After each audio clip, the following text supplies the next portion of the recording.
এক রাতে একটা পোষা কুকুরের সঙ্গে একটা নেকড়ে বাঘের দেখা হয়েছিল। নেকড়ে বাঘ কুকুরকে জিজ্ঞাসা করল, ভাই, তোমায় বেশ হৃষ্টপুষ্ট দেখছি। এত খাবার কোথায় পাও? আমার প্রভু আমায় দুবেলা পেট পুড়ে খেতে দেন।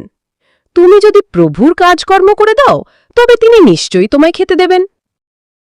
পেট পুরে খেতে পেলে আমি কাজ করতে রাজি। তবে এসো আমার সঙ্গে। হাঁটতে হাঁটতে নেকড়ে বাঘ দেখল কুকুরের গলায় একটা দাগ। তাই সে কুকুরকে জিজ্ঞাসা করল, তোমার গলায় কিসের দাগ? বুঝলে ভাই, দিনের বেলায় আমায় কোনো কাজ থাকে না, তাই প্রভু দিনের বেলায় আমায় শিকল দিয়ে বেঁধে রাখেন। এ তারই দাগ। আমি তোমার প্রভুর কাজ করব না। তোমার মতো পরাধীন থাকার চেয়ে অনাহারে থাকাও ভালো। এই বলে নেকড়ে বাঘ বনে ফিরে গেল। পরাধীনতার চেয়ে অনাহারে থাকাও ভালো।